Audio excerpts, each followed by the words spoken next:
So, of all the things you've done, right? You've done single family, multifamily, high rise apartment buildings in Oakland.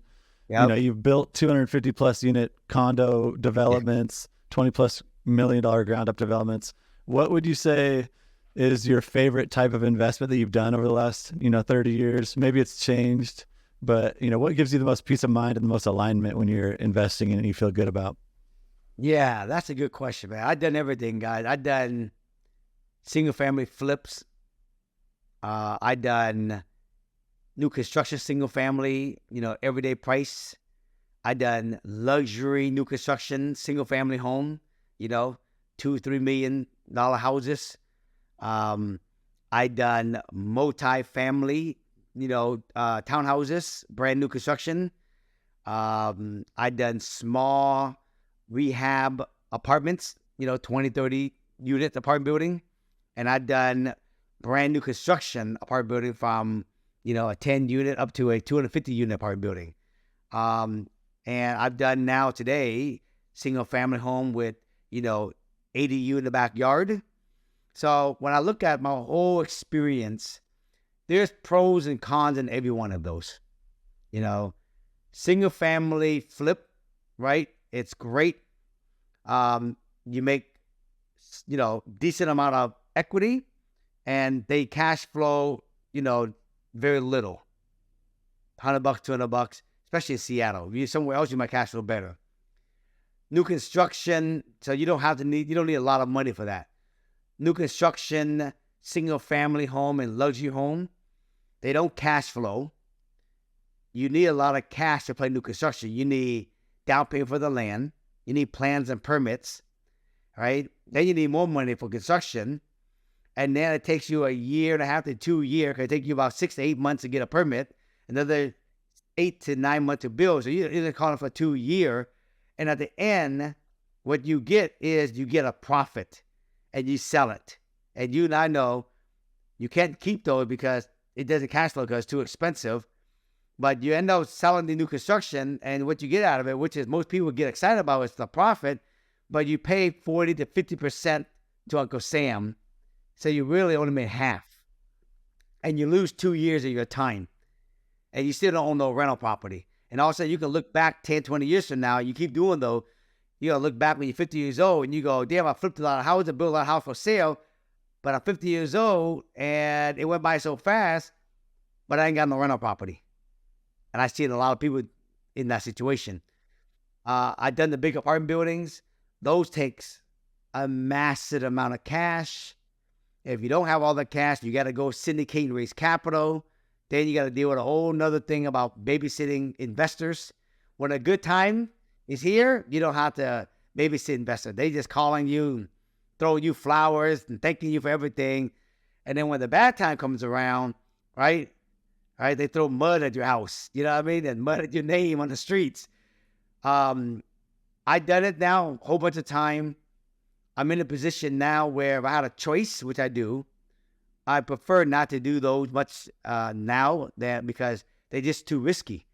Because it takes 2 to 3 years to get a permit for a 100 unit, 200 unit apartment building today. The cost of construction is so expensive, land's so expensive. By the time you get done, you need probably 40% worth of equity, especially in Seattle, for it to even break even or make a little bit of cash flow. The risk is so high because by the time you get done 2, 3, 4 years down the road, the market could change, like what's happening right now. So many people have built these apartment buildings, and the market has changed. Now interest rates so high, they can't refi because they don't have enough equity, or no bank is willing to take out loan right now. And so now they're forced to sell at a discount. And so today, I would say in Seattle, and I will tell you from looking at everything across America, anybody who live in a very dense city, they are dealing with affordable housing.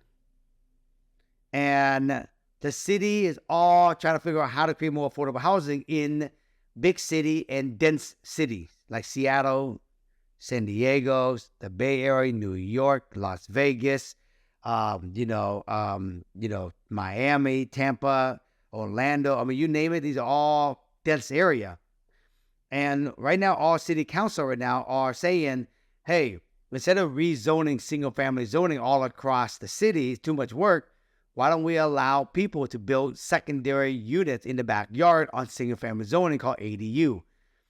We can do that pretty easy by doing, certain paperwork like called condo paperwork. We just overlay these paperwork over single family zoning and we can make it happen.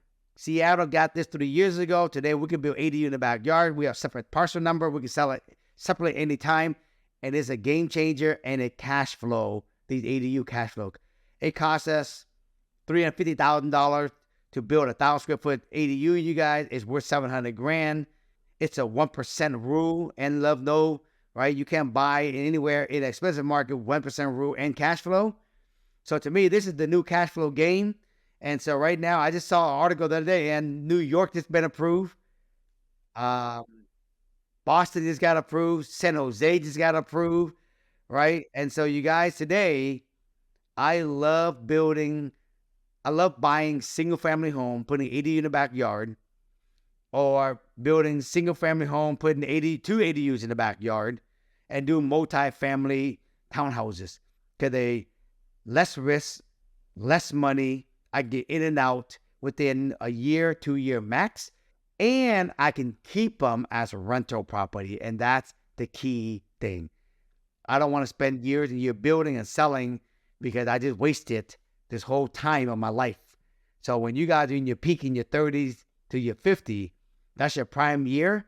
You can't just keep building and sell and fix it and sell because you're going to wait from 30 to 50.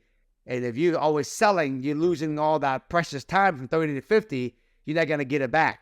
Because by the time you hit 50, all the way going to your 100 year, you want to spend that second half enjoying your money. But if you've been flipping all your shit from 30 to 50 and you got nothing at 50, you might have to work until you get old.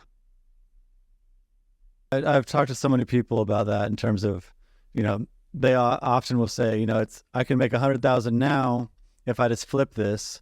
It'll take me, 20 years to make that money back if I make $200 a month, right? But I say, well, if you have $1 million property and in 10 years it's worth $2 million, you're making 100,000 every year for the next 10 years in equity, paying no taxes on it, and then the loan's getting paid down as well. And you add up a couple of those, and it's going to way outperform the guy that's just flipping and making that 100,000, doing a couple flips a year and just paying half in taxes. But people don't think long enough term,